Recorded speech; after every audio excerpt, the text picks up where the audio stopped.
te mamadu fenete fedinya na mamadu ala kira bangena Abdullahi de kira bangena abangena amba aminata de kira bangena Muhammadu ala kira bangena minum bi kira fe atanu fle abangena makankalu de kira bangena ala kira bangena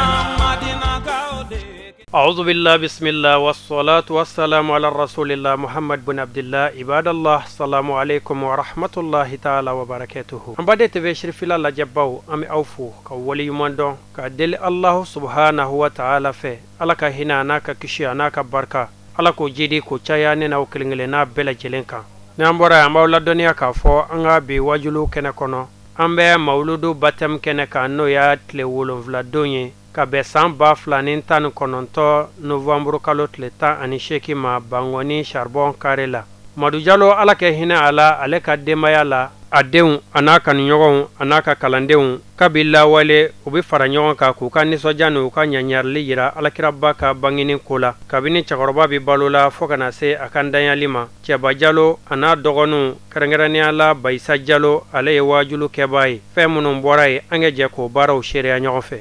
sini kurana jigi a jama bɛ caya kojugu ni ala sɔnna mais jama caman de b'a kɔnɔ dɔw bɛ na an bɛna mawuludu la dɔw bɛ na an bɛna kɔrɔlen an bɛna o sira fɛ dɔw bɛ na an bɛna Jalo denw lajɛ u bɛ cogo jumɛn na o bɛɛ de bɛ ko in kɔnɔ o de kosɔn ko b'a yira mɔgɔw la su in na tubabuw b'o de ka exemple yira mɔgɔw la u k'a dɔn k'a fɔ fɛn min bɛ yen nɔ Jalo la Jalo yɛrɛ de bɛ kɛnɛ in kan yan Jalo tununna mais Jalo bɛ yan ni ala sɔnna ni anw bɛ yan cɛkɔrɔba de ye Bayisa bila wajuli la kabini a bɛ balolen hali ni ne kunkolo kɛra dictionnaire ye k'an nɛnkun kɛ bigi ye k'a bɛ sɛbɛnni k'a yɛrɛ ma cɛkɔrɔba taalen ne man k'o cogoya o yɛlɛmɛ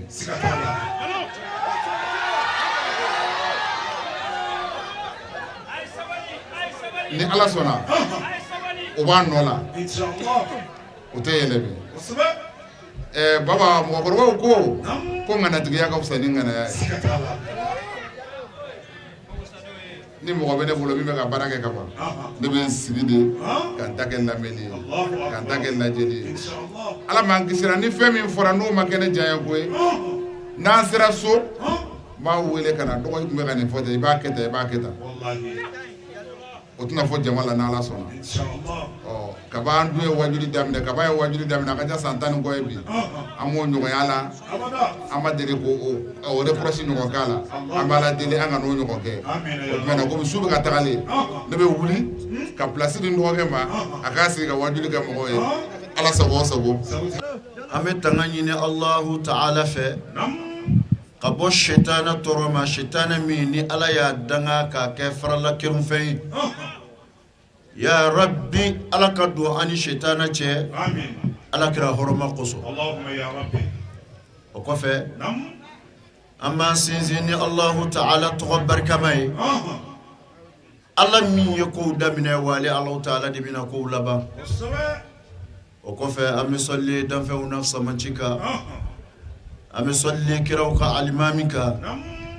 an bɛ sɔli baminɛ ta ka ɲɔgɔn ye bali kan n'o ye Muhammadu Rasulullahi sallallahu alaihi wa sallama ya rabbi ala ka kisi ani nɛɛma jidi an ka kuntigi kan ala kira hɔrɔma kosɔn sɔli ala rasul ayiwa alisilamɛw bi su in na aw denkɛ a n'aw ka kalanden n'o ye Bayisa Jalo ye a Sheikhul Fadil Alhaji Muhammadu Jalo o denkɛ do Bamakɔ Bangoni na charbon kare o kuma bi su in na an bɛ mawuludu kɛnɛ kan n'o ye a denkudi su ye n'o ye ismu su ye mawuludi alakira Muhammad sallallahu alaihi wa sallama ale ka bangeli o kunbɛ do Allah Ta'ala ko ama Qur'ane kono wa zakirhum بأيام الله إن في ذلك لآية لكل صبار شكور نبي سورة إبراهيم كنو أكو وذكرهم موهك اللجري بأيام الله ni Allah ta'ala ka dunye ko amma qur'ana kuno ko mau hakili jigi ni ala ka dunye inna fi zalika la ayatan li kulli sabari shakur ako kaba ko badibe mau hakili jigi ni na ala ka dumbo ko sabali bagawi ani ala barkada bagawi Allahu akbar akuma amen mauluduski ka ala fo ka ala barkada ni danfɛnw na so hɛrɛma ni kiraw la ɲɛmɔgɔba ni Allahu Ta'ala kanu ɲɔgɔn diɲɛ bɛɛ kisi sɔrɔ ni min ye diɲɛ bɛɛ hinɛ sɔrɔ ni min ye n'o ye Muhammadu Rasulullahi sallallahu alaihi wa sallama an bɛ mawuludu sigi ka Allahu Ta'ala fo k'a barikada parce que Ala ko an ma wa ma arsalnaka illa rahmatan lil alamin amma e Muhammadu ci fanya ke hina de koso danfen bela jele ni be suratul anbiya ikono ni ala kira cili no de kira hinai danfen bela jele ma on silamu on ala kira mantu on ne doro ka bo hinai na katme danfen to bela jele ga parce que ala ko amma ako kuntum khayra umma ukhrijat linas aw Muhammadu mantu aw de kera mantu nafsa manchi ka damina Adam alayhi salam fokana bila Isa la mantu temena kono ala kera mantu ko ne kafsa bay Allahu akbar baba seli chayate sun chayate jagata yate bal mantu temena uluka bato ka chaka tema amtaka me on yeni bonya so kanif samanti yasro ni ala kira de sallallahu alaihi wasallam wasallim taslima muna me ala de foka barkada ay nema min kanye ni Allah ta'ala ko wa'izi ta'azana rabbukum la in shakartum la azidanakum aw ma ya awla dunya ka fonni ne nema ke awye nay ni ala ka nema barkada kama jidi okmuna ala kira nemay ala kira soro do o nemay ni ala ba fa suratu yunus kono tu akokul bi fadlillah wa bi rahmatihi fabizalika falyafrahu huwa khayru mimma yajma'un ni ala ka samanchiyai ni ala ka hinai nenu ni ka au ka nusoja ko ni here ka bo au ka katme fonfe na ba fara nyoka okuma na fara ko ala ka samanchiya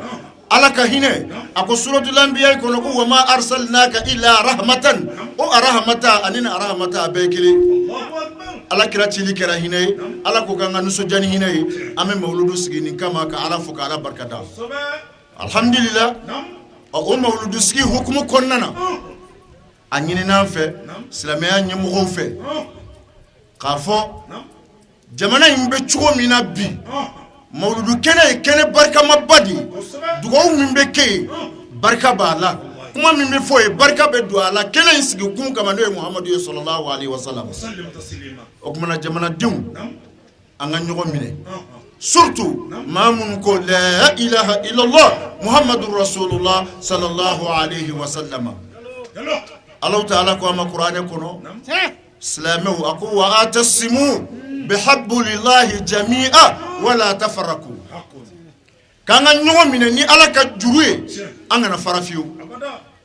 aslamo ni Qur'an nashi ala ka yamaru kandu masam mingo ko seli ni selila mingo ko su ni suna mingo hiji ni hijira mingo jagabo ni jagabo o masakele ngo ko islamo ka nyogo mine ni ala ka juruye kanga na fara o islamo ma ka ke nyogo juguye bi o islamo dama ma ka bla nyogo na bi o islamo dama ma ka nyogo joli bo bi sabu ala ko suratul hujurat ako inna mal mu'minuna ikhwa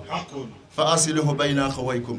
سلامة كبديا بي أمبي جمانا كيليني أمبي مليان كيليني أو كيلينيا أنوس كينونيا بي أكمنا أكاكا السلامة أنا نيوميني fitna mi me jamana kono ni malion bena ku kan ke kile ni malion bena ka ngania ke kile wallahi Allah ta'ala ba debede me tanke duskun faralinu kuma mi me fodala ni me duskuna no tikile ala ka demetina de yaudio kunga cha ujima kulu cha mandu ala kirabina domina madine yaudio kacha silame wiye ala yi mufo silamawi ako kana yahudiyan nu ka chaya jatimine tahasibuhum jami'a wa qulubuhum shata aw buku biskiya ku jamado ku faralenu nyongoka me yahudiyan nu diskunte nyongofe tan yahu diskunte nyongofe al nu ka cha wallahi utseka o silamawi kumbe o kuma silamawi anga nyongomine Malien wanga nyongomine jamana na sumana abisuma malien bedika yesilame te silame abisuma bedika na kaliyala abikaliya bedika de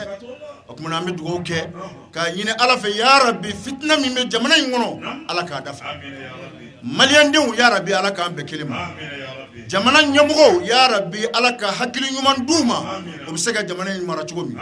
jamana de no ye komo ye ala ka hakili nyuman fana dama amsega sabali chugomina jamana ni mara chugo nyuman ko ya rabbi ala ko kanya ala kira boya ko so qur'ana barka ko so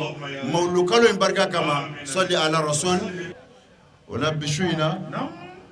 amel les 15 11e mois 2019 là kabbe kiraka 2019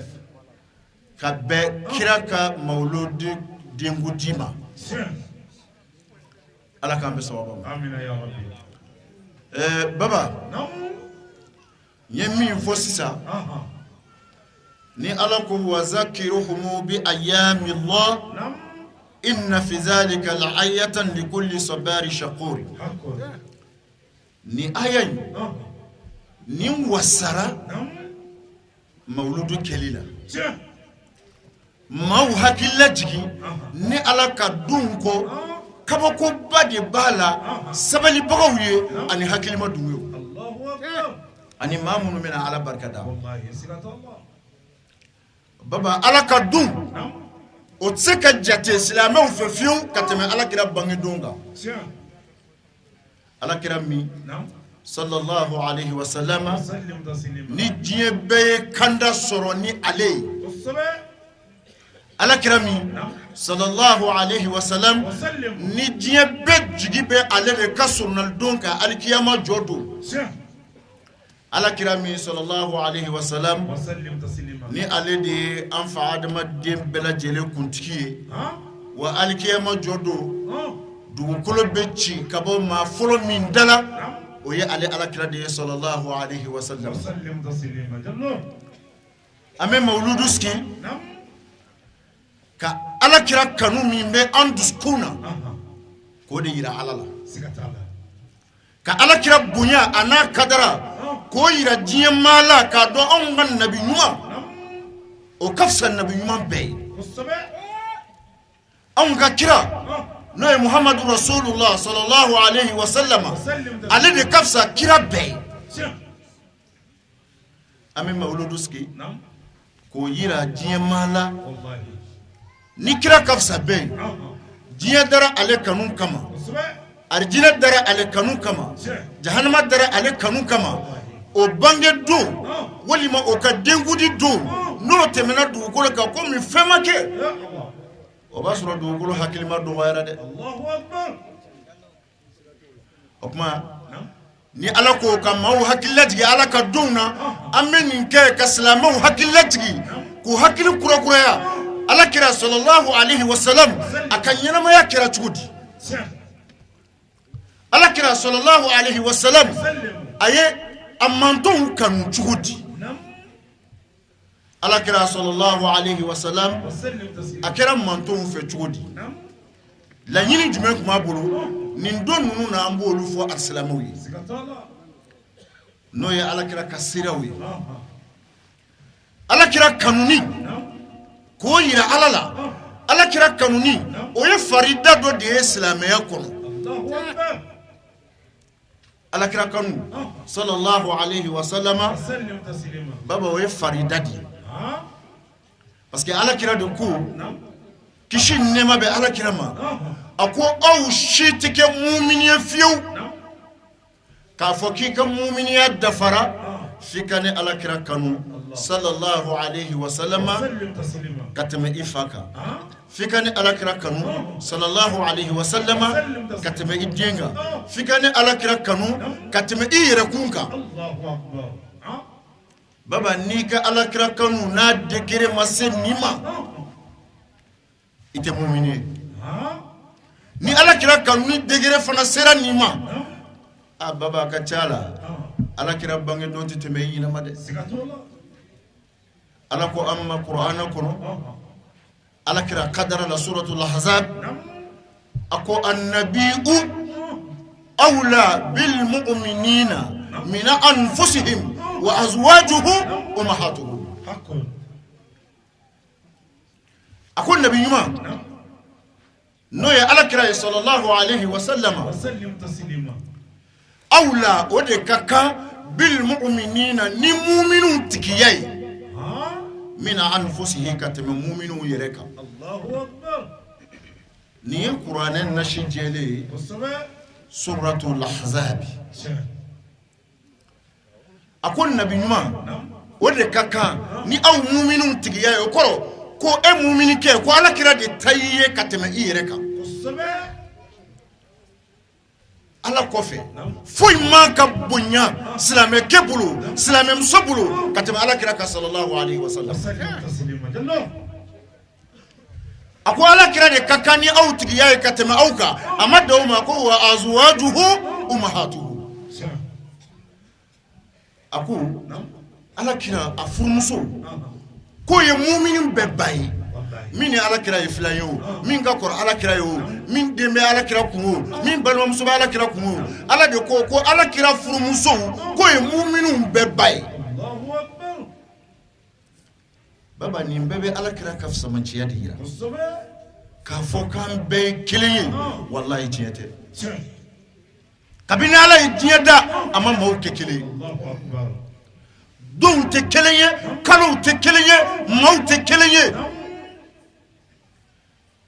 ala ko inna idata shuhur inda Allah 12 shahra fi kitabillah yawma khalaqa samawati wal arda ni be suratu tauba ko mini fiina kuma chama baba ma kafsa ni maye ala be kodo ke maado e maado koso ala be fundo da maado koso sikatalla ako amma suratu tauba ko inna idata shuhur ako kalo jati inda Allah ni Allah ta'ala yoro 12 shahran ako kalo tan fladu de kalo mi sankono kalo tan fladu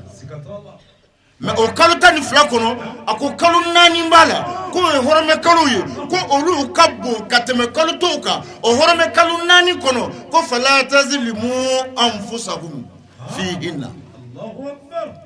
ko kana yira to yo kalo nani kono de wallahi o ba yira ko kalo kafsa kalo yi baba don kafsa donye ay suran kele jige qur'an kono ka laylatul qadr shuf sama tiafo sikatala selba kalo kile kono to no ya arafa doyi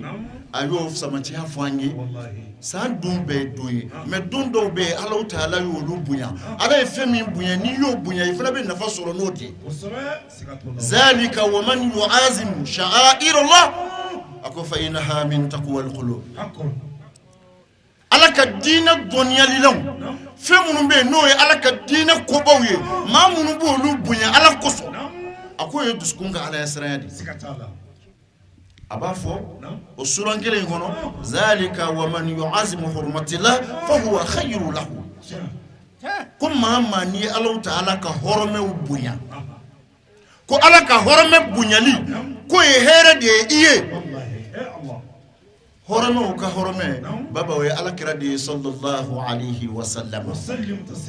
parce que on ye horome soro bi anya soro ni ala kira di anya horome do anya soro ni ala kira di ni ala kira te an gutini shisro ni ala kira te an gutini shido ni ala kira kunte an te ala do ni ala kira te ante qur'ane do ni ala kira te ante seli do ante sundo ante jaga do ante hajat e hiji do anyo bedo ni ala kira mi sabuye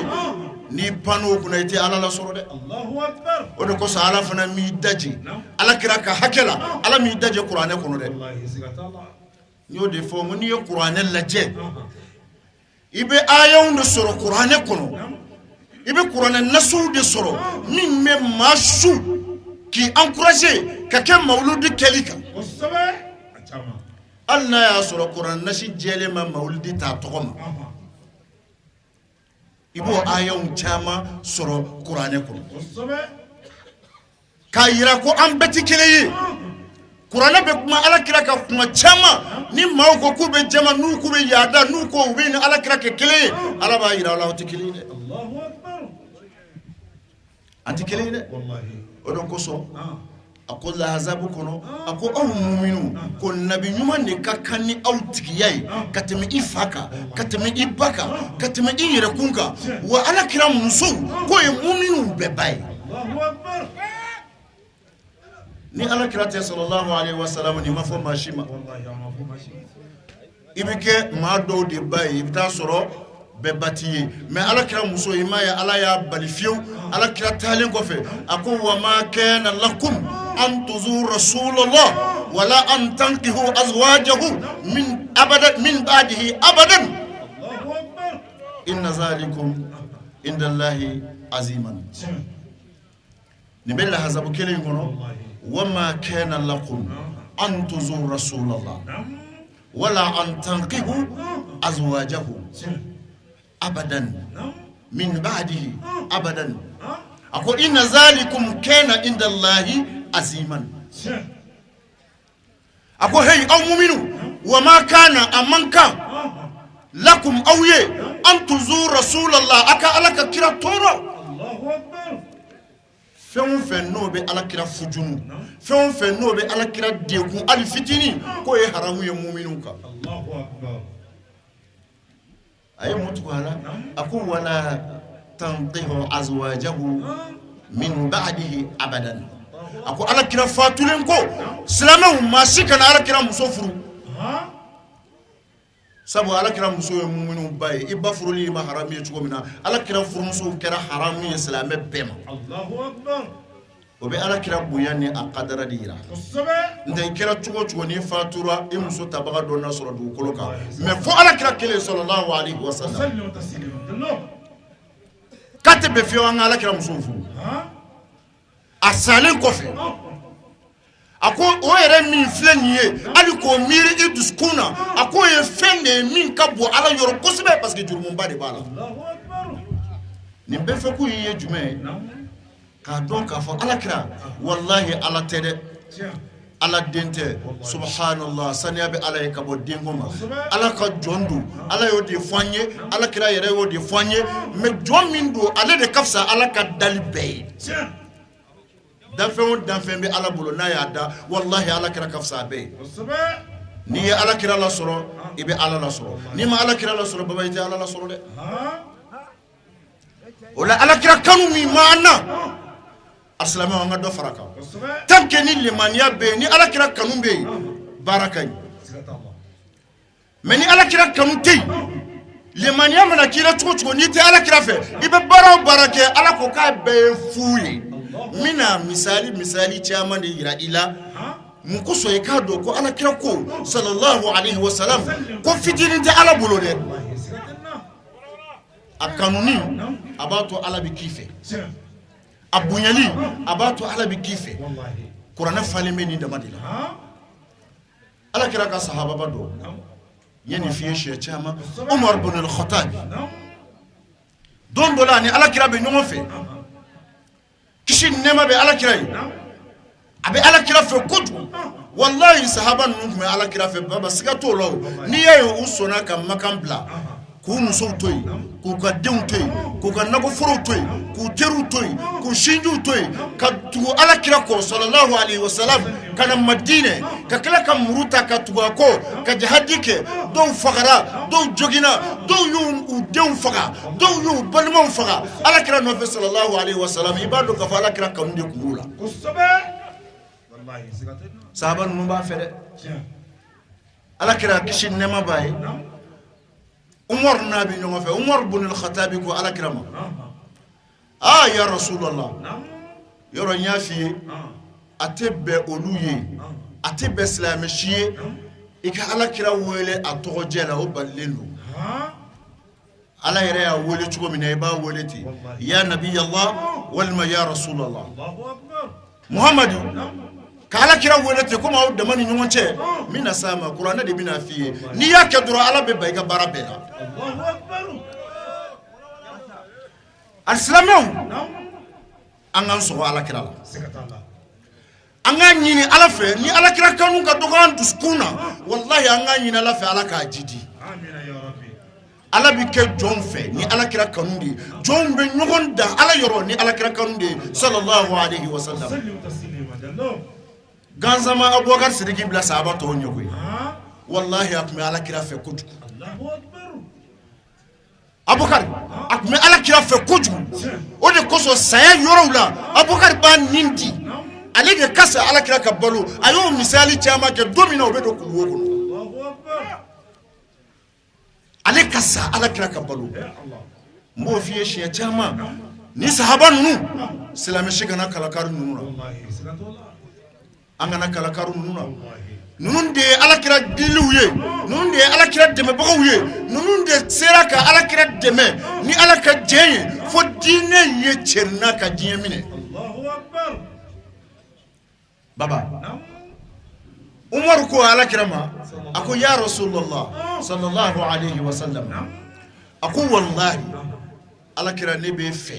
ka tɛmɛ n denw kan n b'i fɛ ka tɛmɛ musow kan ala kira ne bɛ fɛ ka tɛmɛ fɛn bɛɛ kan bi fo n'a kɛra n yɛrɛ kun ye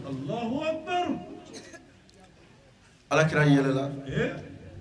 a ko umaru k'a ma dafa ko dɔ b'i jɛ umaru seginna kuma kan a ko umaru k'a ma dafa ko dɔ b'i jɛ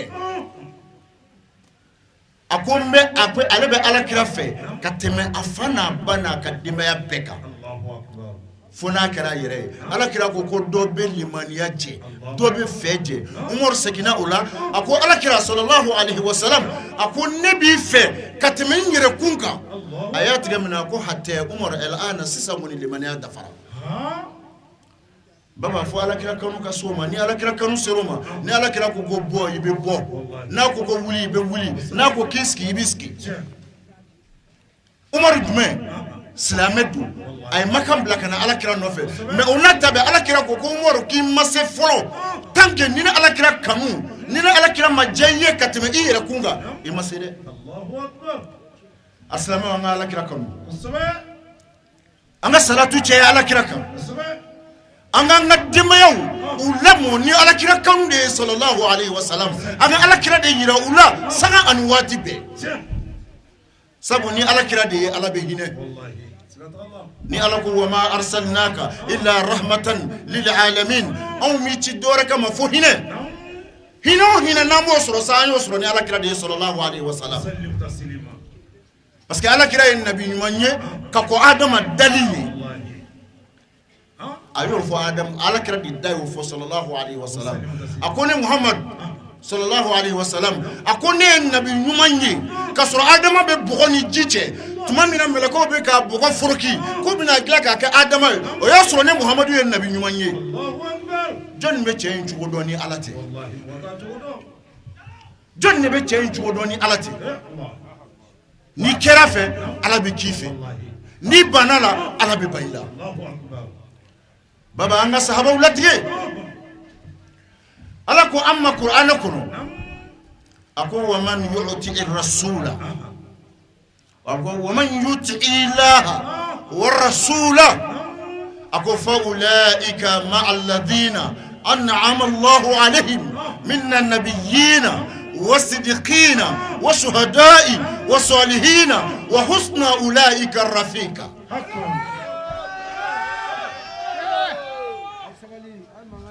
السلام an an cɛsiri diinɛ in fɛ ala kira kanu an k'o bonya an dusukun na ala kira kanu an k'o bonya an dusukun na anw bɛ min f'i ye kuranɛ nasi jɛlenw don o tɛ se ka yɛlɛma dɛ a sahara a dɔn fura o bɛ kitabu wɛrɛ kun kan o tɛ kuranɛ kun kan ni kuranɛ ko n ko a banna fo ne y'a sɔrɔ a fɔbaga ye nkalon tigɛ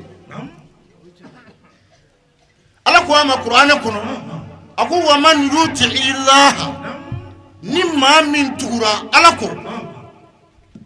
i ko k'i bɛ ala fɛ i tugura ala kɔ wa rasula i tugura ala ka kira kɔ Qur'an fale men ni la atiullah wa atiur rasula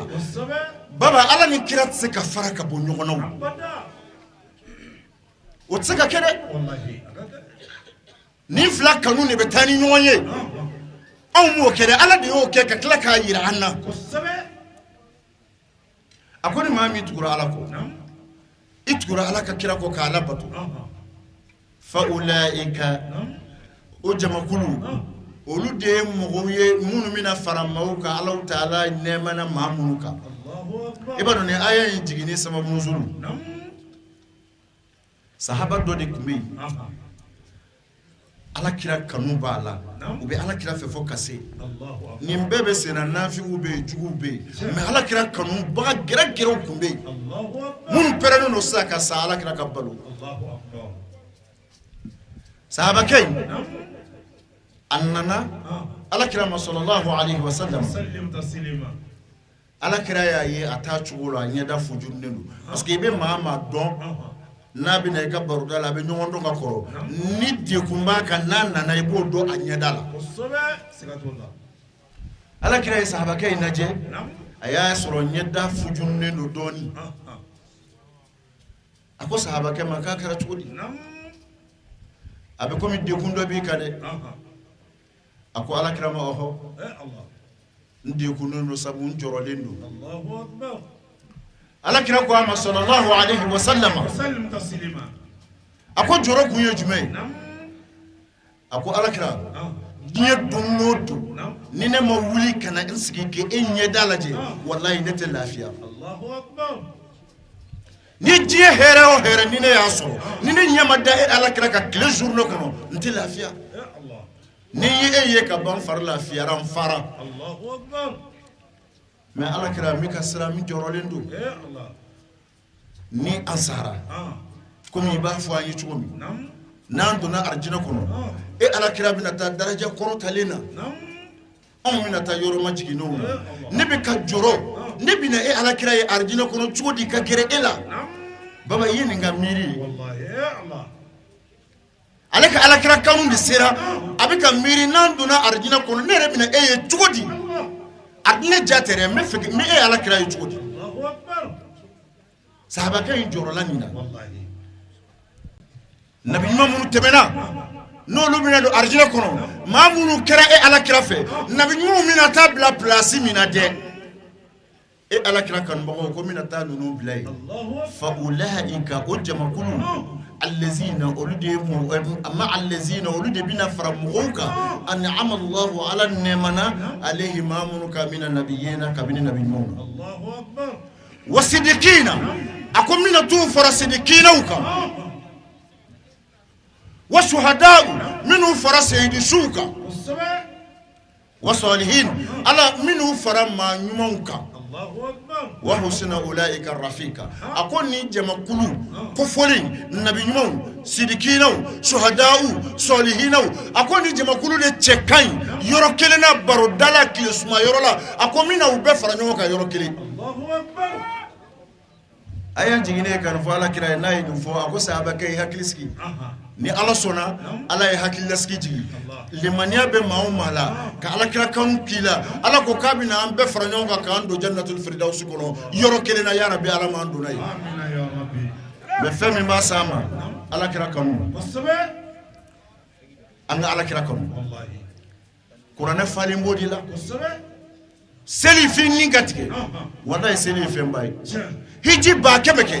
meni ala kira juguya miskala zarati bi kuna ala mutashila ala mutashila Allahu akbar abafu hanyi qur'ane kono suratu tauba akum ma kana li ahli almadinati wa man hawlahu min al-a'rab an yatakhallafu an rasulillah ولا يرغبوا بأنفسهم عن نفسه ذلك بأنهم لا يصيبهم ظمأ ولا نصب ولا مخمصة في سبيل الله ولا يطاؤون موطئا يغيظ الكفار ولا ينال من عدو نيلا إلا كتب له به عمل صالح inna allaha la yudi'u ajra al-muhsinin baba ni be suratu tauba kono ala be ka mu'minu wele ko la shu ka ke ala kira kanunika qur'anen na shi jelila wallahi ya allah ma kana ko amman kan o qur'ati ben fiyo li ahli al-madinati madina dungewi mama nolu be madina kono ya ala kira kira fa sallallahu alaihi wasallam atibe awiye wa man animuko hawlahu min dugum mamun men madina kaw kerefe foka tase diebe masa atibe awiye an yatakhallafu an rasulillah aka ala kira ka ya marukan ako fonyo ya otebe awiye de Allahu akbar ay ala kira ka ya marukan de foya koro ala kira ka ya marukan o ala ka ya marukai ala kira ka je o ala ka jendi ima ya ba fo tawba kelen ngono aku wallahu wa rasuluhu ahqqu an yurduhu ala anaka kira akaka mu'minu ko de jenyini Allahu akbar wallahu wa rasuluhu ahqqu an yurduhu ay fla de fo ala anaka kira ma yeddo miru ke kile ni kuma fla franyanga fuke an yurduhu ma yake an yurduhu okuma ni ala jeyini o ala kira je sorole ni ala kira jeyini o ala je sorole qur'an bodi ilana Allahu akbar wallahu war rasuluhu ahqqu an yurduhu ala je o ala kira ka jendi ala kira ka je o ala fana ka je an norole no nyogona ala de yake sallallahu ala de yake subhanahu wa ta'ala wallahi ya allah ako amanga madina dungewi amanga mamu me madina kerefe an yatakhallafu an rasulillah Allahu akbar an yatakhallafa an rasulillah uka ala kiraka ya marukan uka fo wono ya ay mutu wala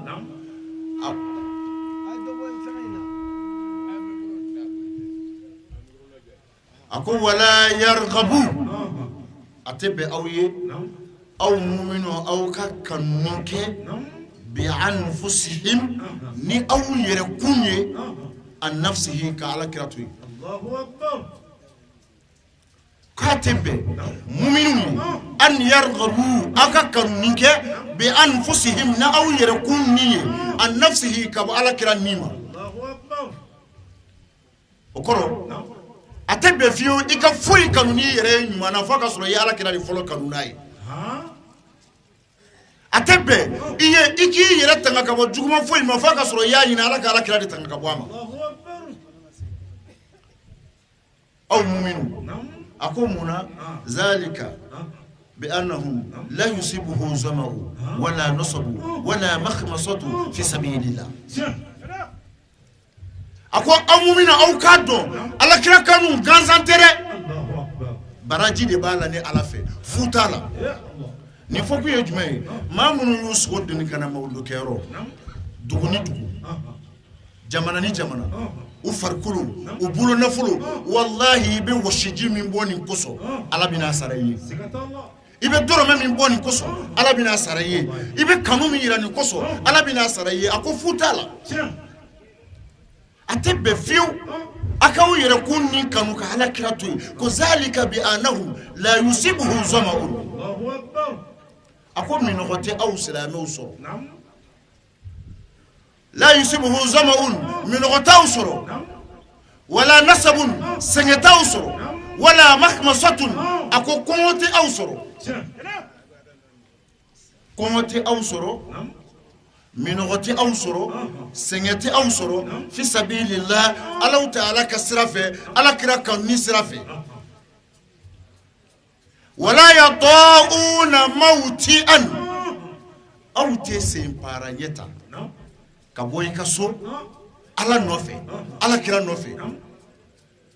ولا يطاؤون موتئا يغيظ الكفار mun ko sɔn ka mɔnɛ don kafiriw la ni mun filɛ nin ye bi ni kafiri bɛ yen ni ala jugu bɛ yen min tɛ ala fɛ a tɛ ala kira fɛ ni ala kira jugu bɛ yen n'o ye ni jama sigilen ye ko ni sigikun de ye ko ala kira ka bangeli nisɔndiya baba a b'a fujunu wa a t'a fujunu a b'a tɔɔrɔ nin man di yahudiya ye nin man di nasara ye yahudiya tɛ nin fɛ nasara tɛ nin fɛ ala kira tɔgɔ fɔli u t'a fɛ ala y'o de jɛ ala kira ye ko wallahi walan tarda anka alyahudu wala nasara hatta tabi'a millatahu wallahi muhammad yahudiya tɛ jɛ i ma k'i ye k'i to yen i k'i ka diinɛ kɛ nasara tɛ jɛ i ma k'i ye k'i to yen i k'i ka silamɛya diinɛ kɛ u tɛ fara i la fiyewu hatta tabi'a millatahu f'i ka kɛ yahudiya ye walima i ka kɛ nasara ye sanga ni waati bɛɛ u na ko dɔ ta ka na min bɛ silamɛya tɔgɔ tiɲɛ u bɛ ko dɔ ta ka na min bɛ silamɛya lagosi sanga ni waati bɛɛ u na ko dɔ ta ka na ni silamɛ dɔ yera ko dɔ la ala man kisira u b'o ta k'o médiatiser mais i bɛ taa sɔrɔ maa b'o ɲɔgɔn 100 kɛ u b'u daji o kan mais ni silamɛ kelen yera ko dɔ la diɲɛ tele bɛɛ b'o fɔ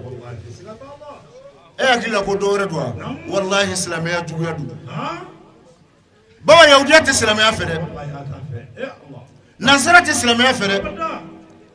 n'u y'a sɔrɔ hali bi u b'a si la tunu mɛ u tɛ se sabu Alahu Taala b'a la a ko huwa allazi arsala rasulahu bil huda wa dinil haqqi liyudhhirahu ala dini kullihi walau kariha al kafirun a ko silamɛya diinɛ min filɛ muhamadu ne y'i ci n'a ye sallallahu alaihi wasallam huwa allazi arsala rasulahu bil huda a ko ne de ye muhamadu ci ni kanda ye wa dinil haqqi ni ci ni tiɲɛ diinɛ ye liyudhhirahu diinɛ in mina yɛlɛ ala dini kullihi diinɛ bɛɛ ni sancɛ walau kariha al kafirun hali ni kafiru y'o kɛli kɔn hali ni mushriku y'o kɔn ala ko k'a bɛna kɛ don min ala kira bɛ bɔ kuluwo kɔnɔ garu hirayi a kelen pe de bɔra ni la ilaha illallah muhammadu rasulullah sallallahu alaihi wasallam a kelen pe de bɔra kuluwo kɔnɔ ni baba o don diɲɛ bɛɛ ye kafiri a nana a muso n'o ye Sayyidatu Khadija an ba Khadijatul Kubra sherifu mɔmuso an ba Fatima Zahara ba a nana ni kalimatu shahada ye maa fɔlɔ min donna diinɛ la ka kɔn maa bɛɛ ɲɛ ni silamɛya diinɛ in na o kɛra Khadijatul Kubra de baba maa miliyɔn joli bɛ silamɛya la bi a dugukolo kan a ye yahudiyaya sɔrɔ yen a ye nasaraya sɔrɔ yen silamɛ yɛrɛ de bɛ ka nin bɛɛ poroti parce que a nana u bɛɛ kɔfɛ u bɛ ka sira bɛɛ d'an ye yahudiyaw ye sira d'an ye nasaraw ye sira d'an ye magan kafiriw n'o ye bolisolaw ye u bɛɛ farala ɲɔgɔn kan ka sira da silamɛya diinɛ kelen ye ne ye lahazabu kelen min kun tigɛ ye diɲɛ kafiri bɛɛ de farala ɲɔgɔn kan contre silamɛya lahazabi min bɛ fɔ kuranɛ kɔnɔ yahudiya ani magan kafiru u farala ɲɔgɔn kan k'u kana silamɛya faga bamunafunu na Madinɛ baba u tɛ se in yansurukumullah fala ghaliba lakum wa in yakhzulukum faman zal ladhi yansurukum min ba'di a ko ni ala ye maa min dɛmɛ baba sebaga t'i la dɛ in yansurukumullah ni ala ye aw dɛmɛ fala ghaliba sebaga tɛ lakum aw la wa in yakhzulukum ni ala ye maa min labila jɔn bɛ se k'o tigi dɛmɛ ala ka labilali kɔfɛ a ye Namuruzu labila don min soso y'a halaki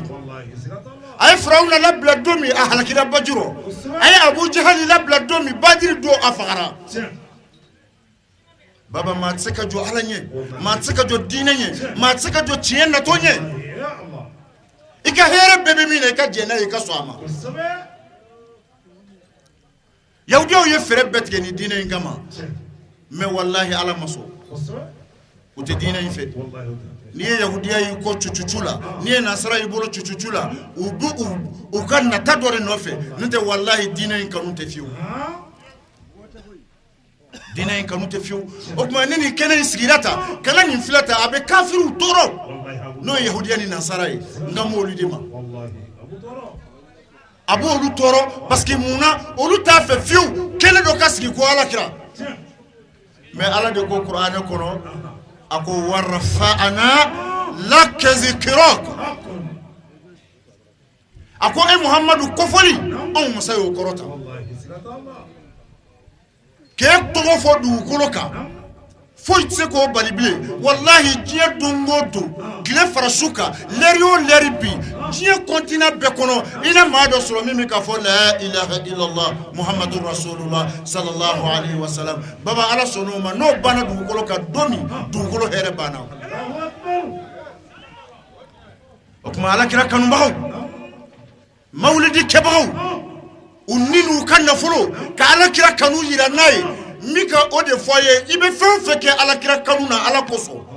washiji mimebo semparanya mimeta nafolo mimebo abede baraji ala file ko de fi yana ko wala yatauna mawti'a يغيظ الكفار ولا ينالون من عدو نيلا إلا كتب له به عمل ko ibe fɛn fɛn sɔrɔ de kunna I bɔtɔ I ka so kɔnɔ I bɛ sɛgɛn min sɔrɔ kana ala ko kɛyɔrɔ la kana mawludu kɛyɔrɔ la kana ala ka diinɛ baara dɔ kɛli la I bɛ sɛgɛn o sɛgɛn sɔrɔ ala ko illa kutiba lahu fu ka nin bɛɛ sɛbɛn I ye ko baara ɲuman don nin bɛɛ de bɛ sɛbɛn I ye ko ɲuman I bɔra I ka so kana fo k'an segin baraji de bɛ ka sɛbɛn an ye parce que amega na ala kodi la ala kira ko e ala kodi ala kira kanuni o ala kuta ala ka yamaru kandi abekira ka montu ko ala ako mimi jeewu inna allaha la yudiu ajra al muhsinin wallahi nyuman kelaw kasara ne ala ta bine femi kera ala kama nyumana acheya fra doyaka ako ne ala ta bi kuma ma nyina ala fe alimi ya ala kira kanu wajibi ya anka wa an sona kuma ma anya ala kira kanu alimi ko ma nga ala kira kanu kateme fembeka anyo ala kira kanu an filani yo o kanu ira kenedeka amma nyina ala fe dugo nyina uchama be munu yo sara anna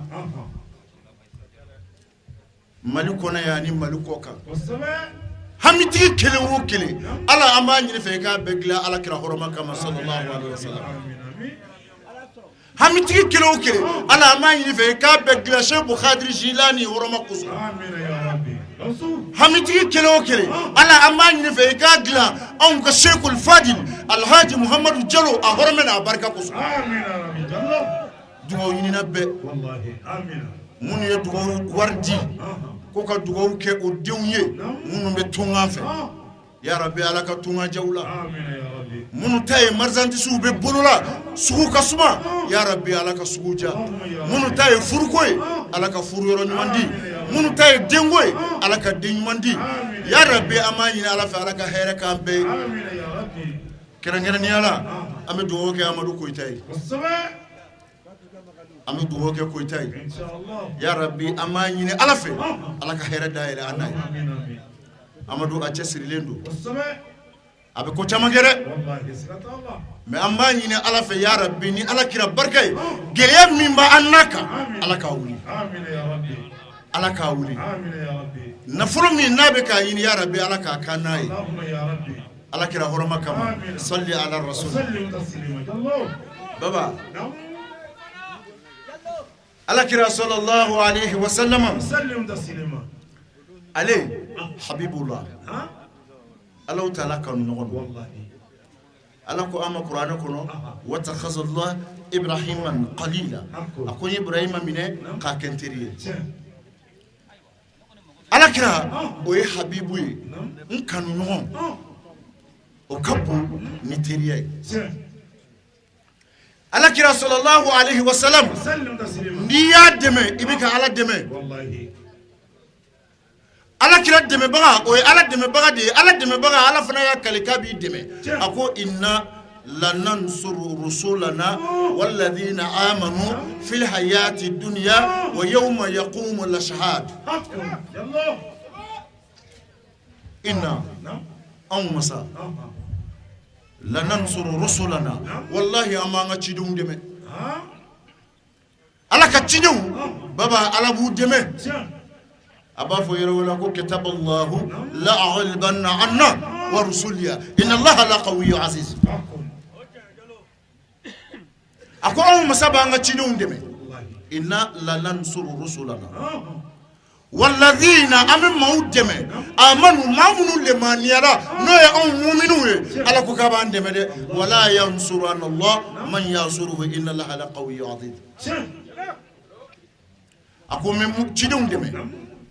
mu'minu mun tuguru ko mu dɛmɛ fil hayati yanamaya kono ya ala ka dɛmɛ b'a nɔfɛ wa yawma ani duna yakumul ashhad sherew be wuli ka jɔ don min n'o ye alikiyama don ye a ko n bɛ mu'minu dɛmɛ sherew be wuli ka jɔ don min an bɛ mu'minu dɛmɛ Sirifila TV an b'u fo kɛnɛ in u ka dunan tɛ bilen u ma dunan tɛ dɔgɔkun tɛmɛnen o bɔra yan wa u bi yan san caman an n'u bɛ k'a kɛ ɲɔgɔn fɛ tere in ya rabbi ala ka barka do ala a sababu yan karamɔgɔ min n'o ye a sheikh Sharif Usman Madan Haidara ya rabbi ala ka barka do ala tele in ala ka jidi ala kira bonya koso salli ala rasul wallahi Sheikhul Fadil Alhaji Muhammad Jallo aka dugawu de minana ay min ɲini ala fɛ wallahi o de bɛ sena sango sa dɔ de bɛ fara kɛnɛ in daraja kan hali bi ala ka hinɛ la amina ya rabbi ana ye asura su ɲɛnamaya ya wallahi sisan inɛri bɛ se waati min a yɛrɛ bɔra kɔrɔlen a bɛ bɔ k'i jɔ ka jama lajɛ yan fɛ k'a lajɛ yan fɛ ka segin ka don a nisɔndiya kojugu mais asura don a bɔra k'i jɔ a ye abudu wele k'u ka sɛsi ta ka na u taara sɛsi de ta ka na d'a ma tugun a y'i sigi n y'o de fɔ n ko tamasiyɛn don a kun bɛ ka kanbɛ de da jama in ye o kɔfɛ jama ma fara ɲɔgɔn kan bilen a ɲɛna wallahi ninnu ye ala ka waliyu ye waliyu ye fila ye waliyullah waliyu shaitan waliyullahi bɛ yen waliyu shaitani bɛ yen a b'a fɔ an ye Allah inna awliya'ullah la khafu alayhim wala hum yahzanun baba wallahi Sheikhul Fadil ala ka o cɛw dɔ ye o siga tɛ anw na Allah inna awliya'ullah la khafu alayhim wala hum yahzanun ako allazina amanu wa kanu yattaquna ala ye nin jugo fila min fɔ waliya sharti la fɔlɔ wallahi billahi a dafara Sheikhul Fadil la mauta ko tere ala ko qur'an kono min fo min ni lazabu kuma ni ako allah na mu ciya do inna awliya'ullah ala ta'ala tiru ala ka waliyu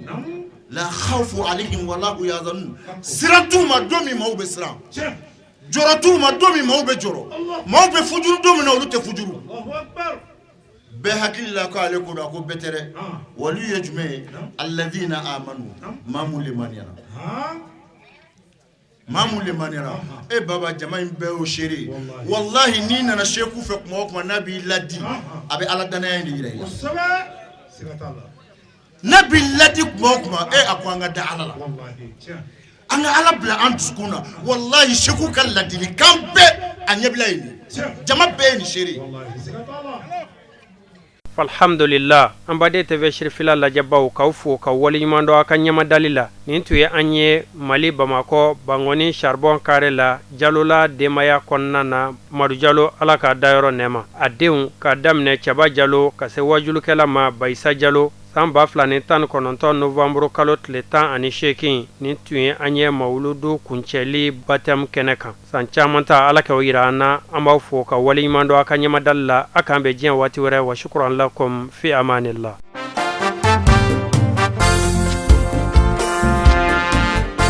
mami mikira fene bo fene te mamadu fene te fedinya mamadu ala kira bangena abdullahi de kira bangena abangena amba aminata de kira bangena muhammadu ala kira bangena minu mikira fe atanu fle abangena makankalu de kira bangena